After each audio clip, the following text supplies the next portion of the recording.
The 9-year-old girl deliberately put on mature makeup and took advantage of her mother's absence. Sexily dressed, she lay down next to her father. Then she said to her drunken father, "Let me take care."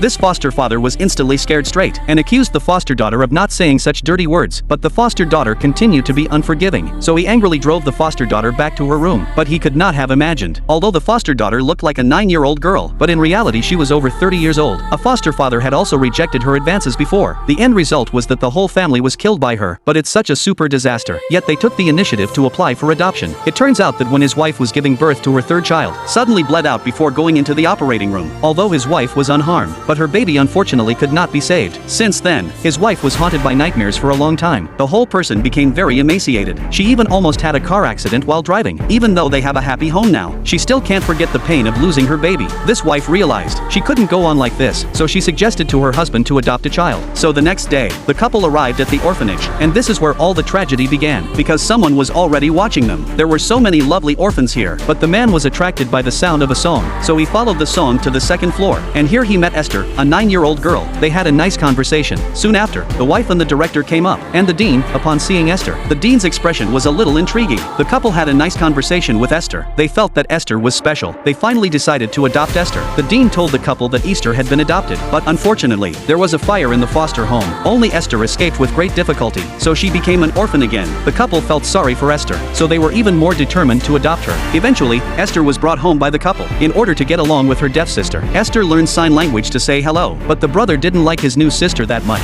especially since his parents she prepared gifts. It made the boy feel bad, making it seem like he was the adopted one, and Esther's eyes seemed to show off. That night Esther used her fear of thunder as an excuse, and managed to sleep next to her stepfather, but her stepfather had no idea of her scheming. The next day Dean arrived home. She apologized to the couple as soon as she entered, because there was something she hadn't told them when Esther was still at the orphanage, although she hadn't directly seen her cause trouble, but she was there every time there was trouble, whether it was fighting and stealing or someone getting hurt. Esther just happened to be there. What's even more suspicious, a fire at a previous foster home. It was found to be arson. The only person who survived was Esther. The police didn't believe that a little girl could set a fire, so in the end, the case was closed. But the worst part was, Esther overheard their conversation. The mom wanted to take the girl to a psychiatrist. The next day, the couple took Esther to a psychiatrist, but they underestimated Esther. The psychiatrist didn't find anything wrong with Esther. Instead, it was misunderstood by Esther. He thinks it's mom's problem, because mom didn't accept Esther. That's why she had psychological problems. After returning home, the couple fell into a cold war, but then the wife received a call from the orphanage. Learning that the director hadn't returned to the orphanage, she had a bad feeling about it.